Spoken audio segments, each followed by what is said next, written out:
O maior desafio para compreender o que é essa força que você chama de Brahman, Deus ou Self, é conseguir não subestimá-la.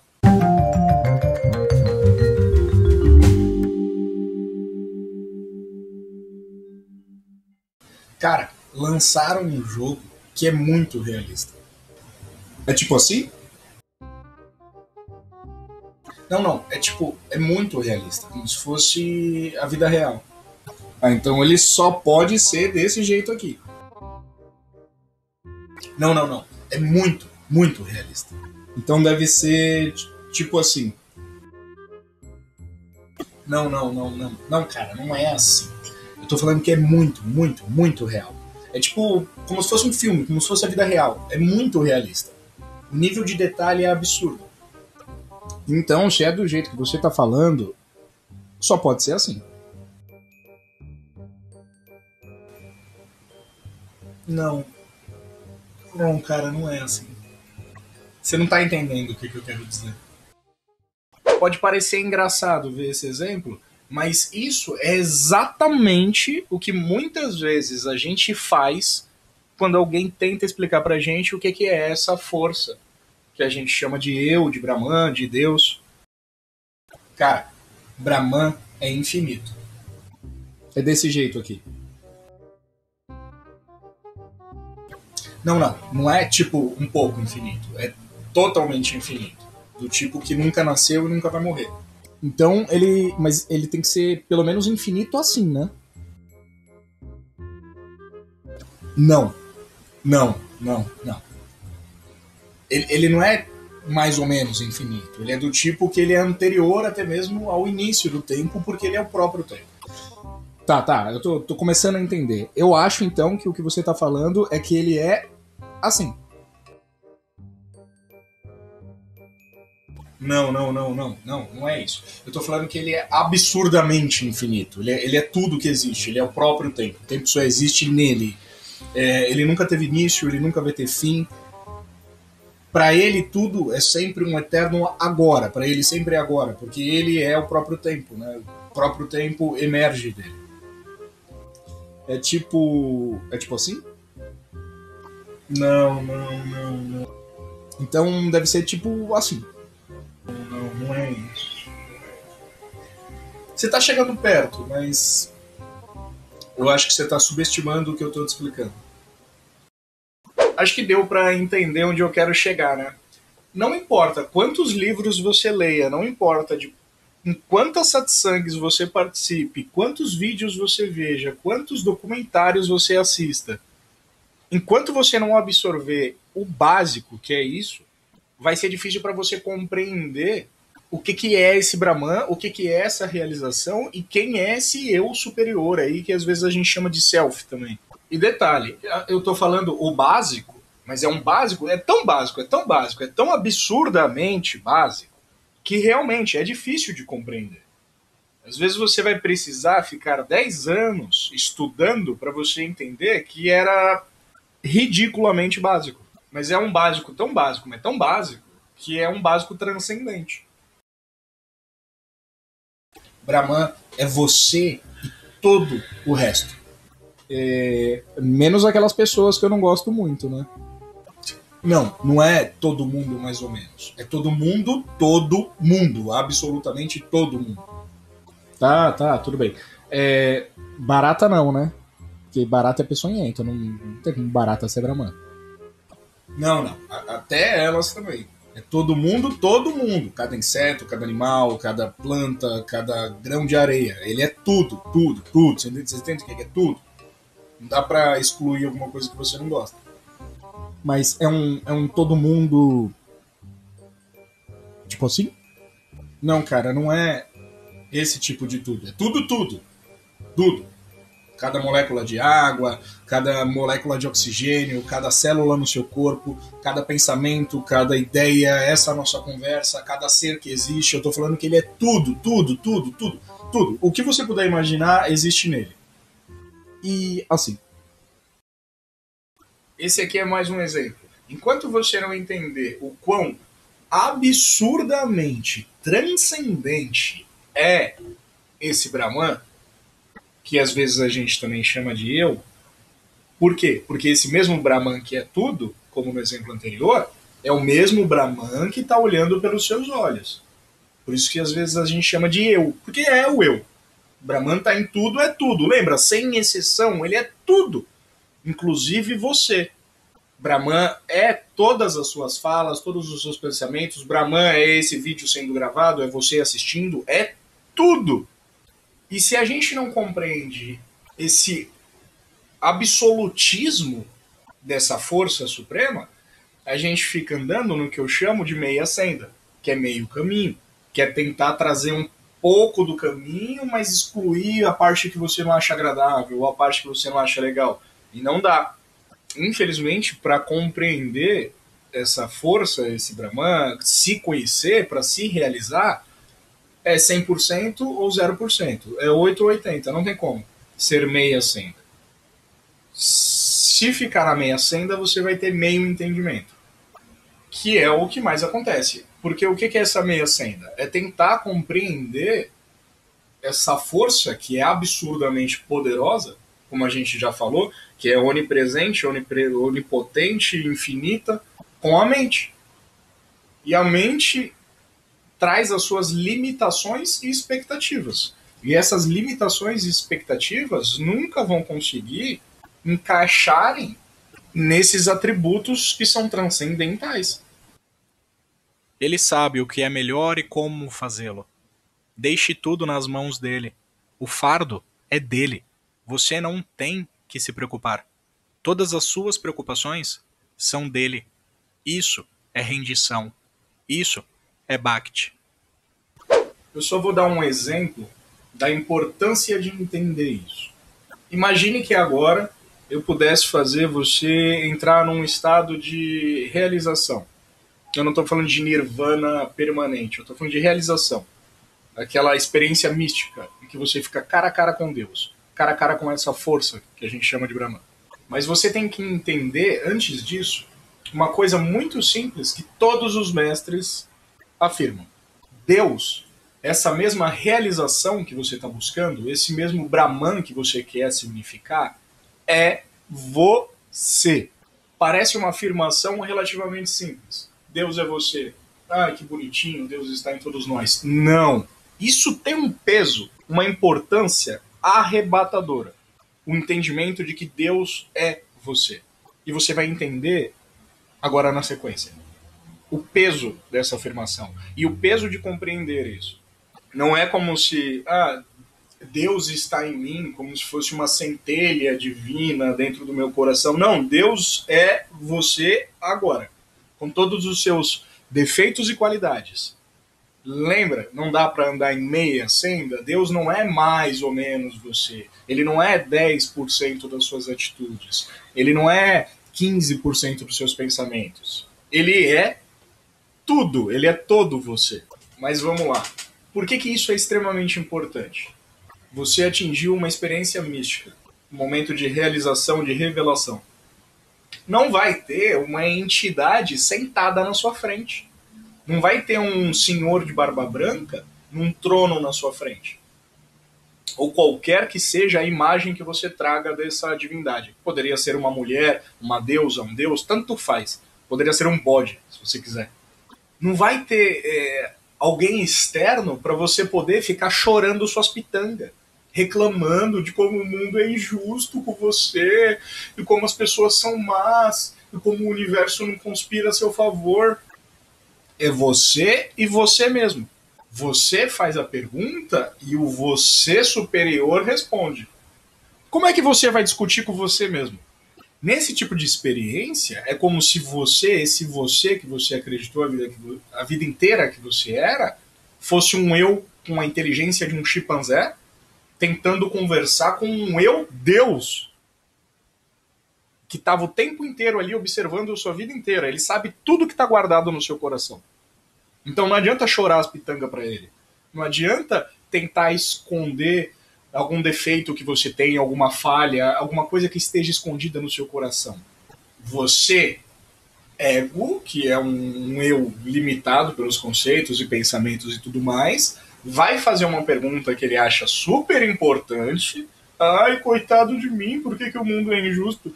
E o eu superior, que é onipotente, onipresente, infinito, eterno, não nascido, vai dar a resposta. E agora vem um tapa na cara do ego. Mas é um tapa. Se prepara, passa até lubrificante na cara, que vai doer. A maioria das perguntas que você fizer para esse Deus onipotente, onipresente e tudo mais ente, ele vai responder com porque eu quero. Porque eu quero. O que mais uma entidade toda poderosa poderia responder?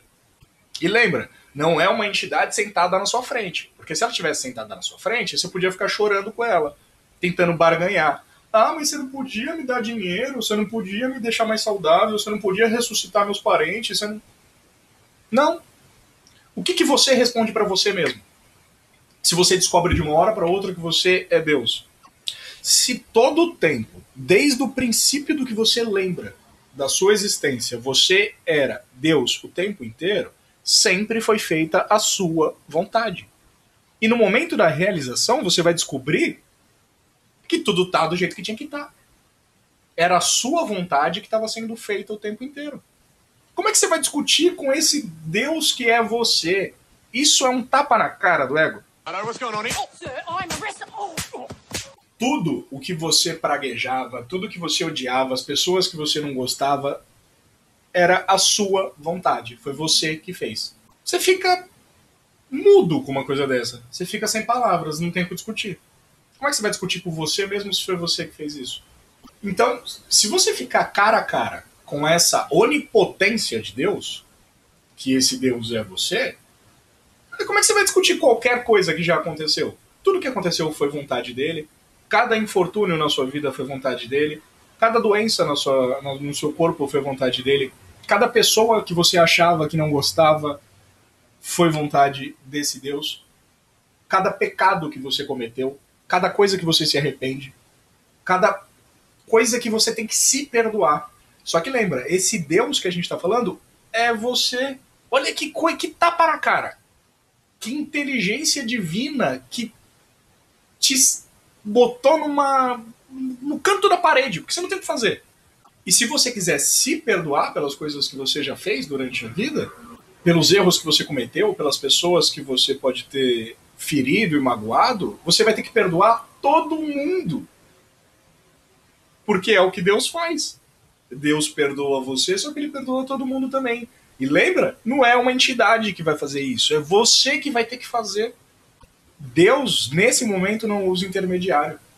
Ele usa você mesmo. E aí você vai implorar para que tivesse uma entidade sentada na sua frente.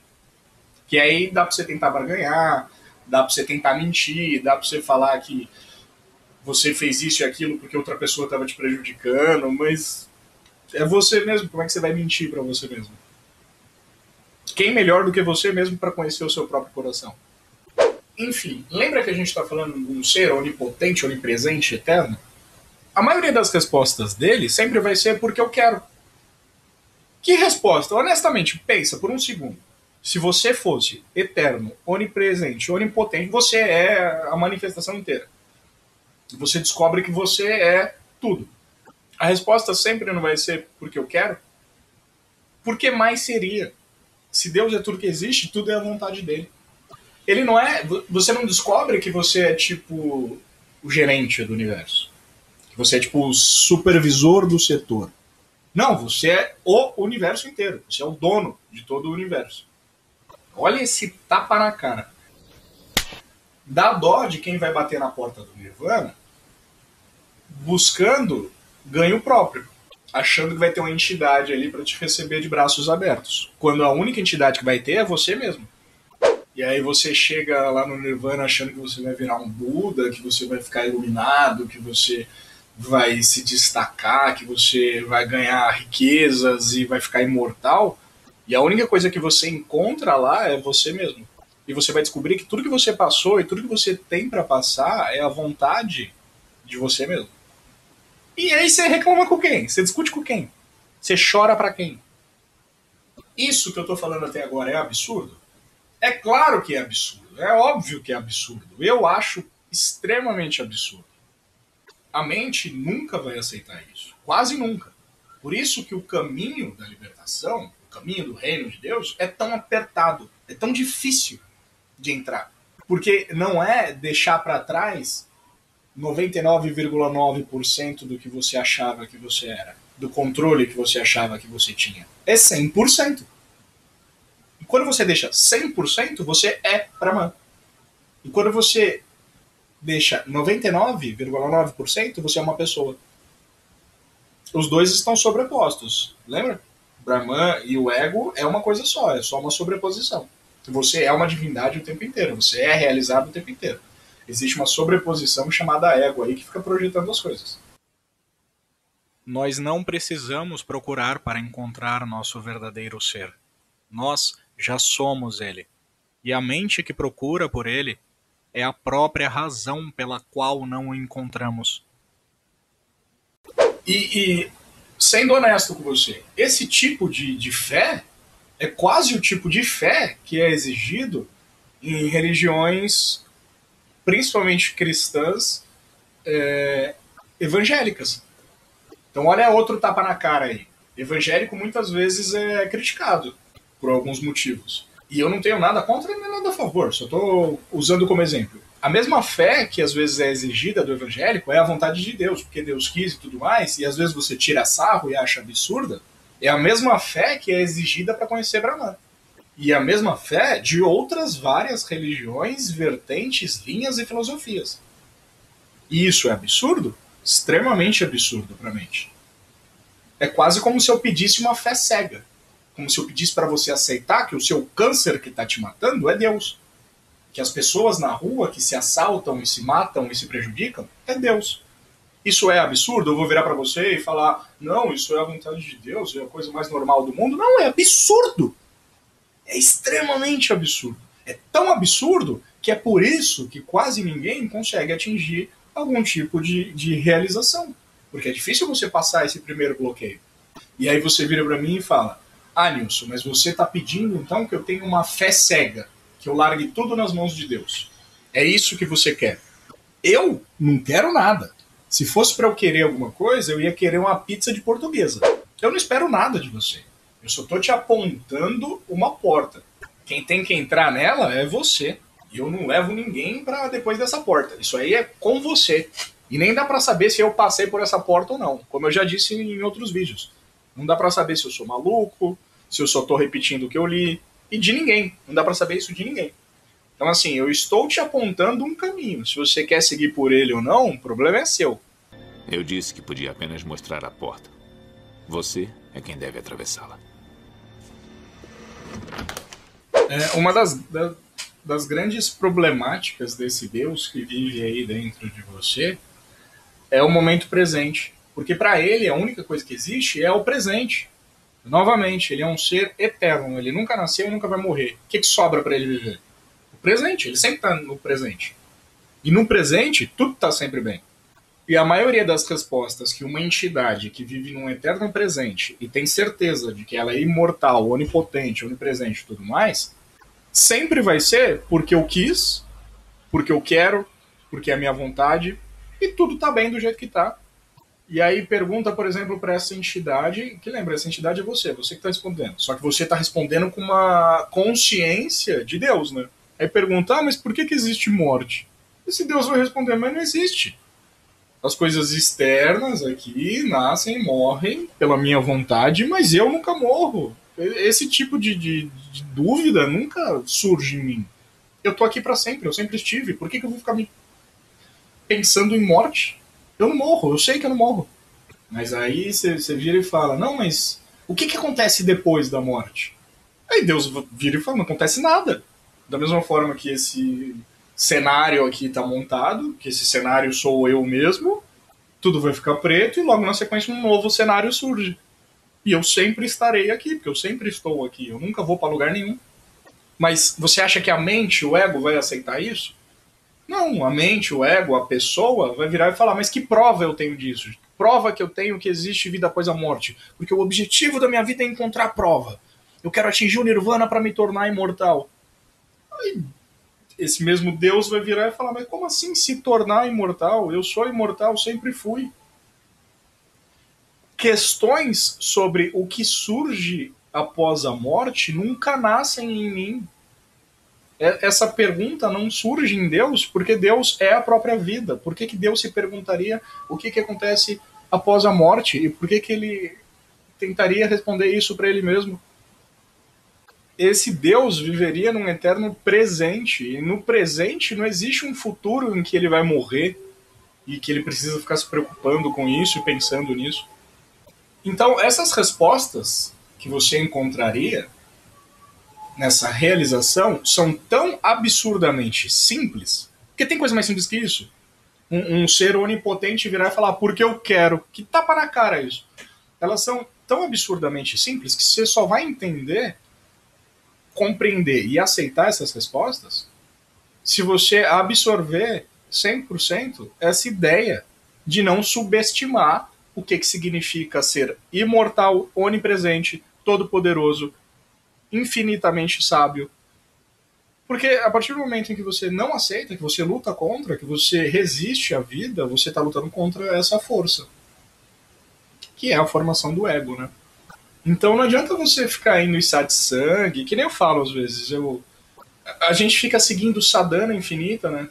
Então assim, não adianta você ir em milhares de satsangs, ler todos os livros, praticar todo tipo de sadhana, meditar 20 horas por dia, se você não compreender o que todo mundo está dizendo, todo mundo que diz que já se realizou, né, está te afirmando, que são essas potencialidades desse Brahman.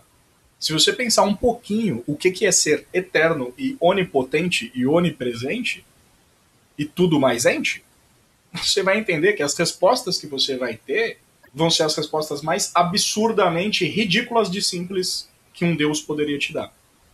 Que é, tudo que está acontecendo é a minha vontade. E Deus não fica se questionando por que é a vontade dele. Quem faz isso é a mente. Por isso que esse mesmo Deus tem uma mente que é chamada de ego. São duas vertentes da mesma entidade, né?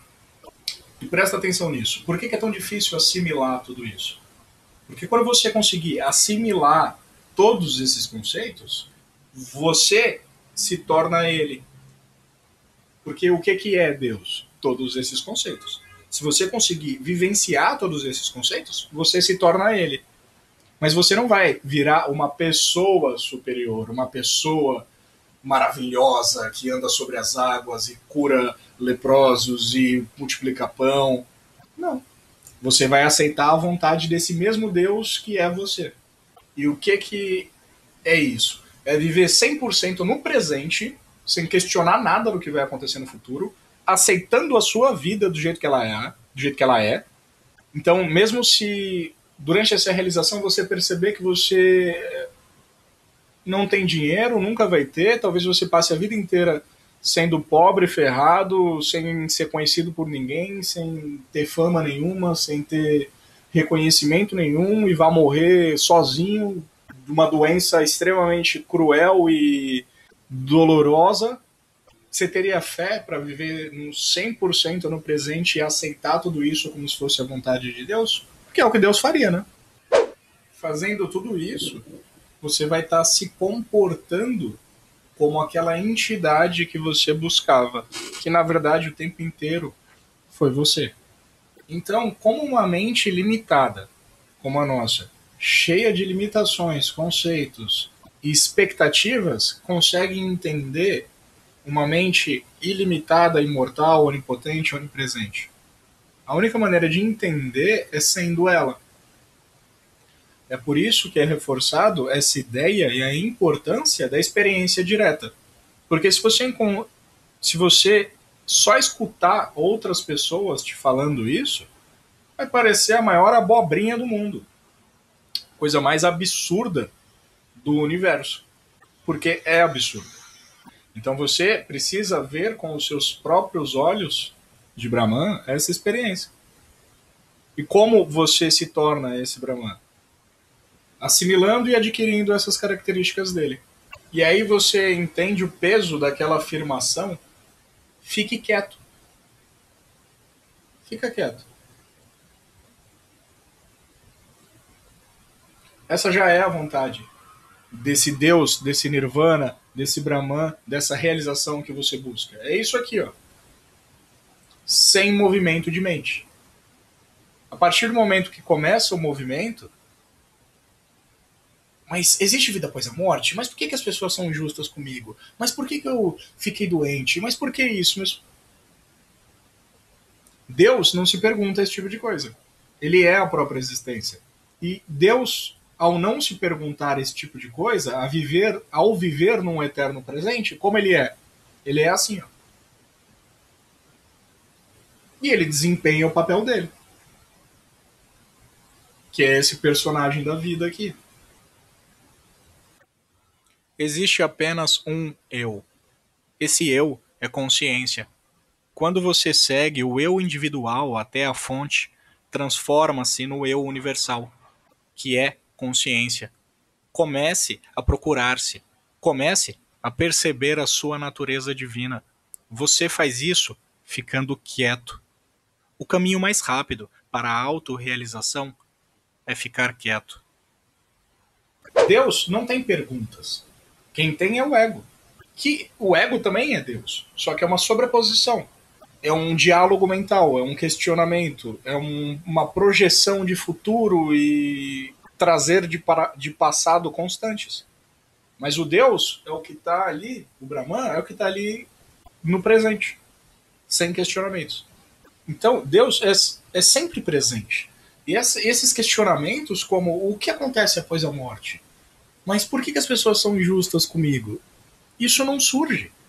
Novamente, não subestime essa entidade. Se você tiver a oportunidade de conversar com esse eu superior e você questionar isso, mas o que acontece após a morte? Que morte? Não tem morte. E não tem resposta para isso. E se tiver uma resposta, vai ser porque eu quero. As pessoas morrem porque eu quero, eu morro porque eu quero. Mas comigo nunca acontece nada. É por isso que eu reforço a importância de não subestimar essas características. Então, da próxima vez que você estiver lendo um livro, indo em satsang, praticando sadhana, e você se lembrar que Brahman, Deus, o self, eu, é onipotente, onipresente, não nascido, todo-poderoso, todo inteligente, não acha que ele é mais ou menos infinito, mais ou menos inteligente, mais ou menos onipotente. Deus, Brahman, ou eu, não é tipo assim. Ele é tipo assim, ó. Ó, tipo assim, tipo tudo. Um verdadeiro devoto percebe que o seu Senhor está tanto dentro e fora dele mesmo, e que ele é todo-poderoso, onipresente, onisciente e onipotente. Compreendendo isso, o devoto simplesmente tenta expressar o seu total desamparo ao Senhor e aceita-o como o único protetor e guia. Nesta oração tão sincera e de coração aberto, o devoto confessa a sua inutilidade, a carga inútil de seu ego. Ele ora ao Senhor para removê-lo, para destruí-lo. Este tipo de oração é uma meditação real e definitivamente vai conduzi-lo ao objetivo.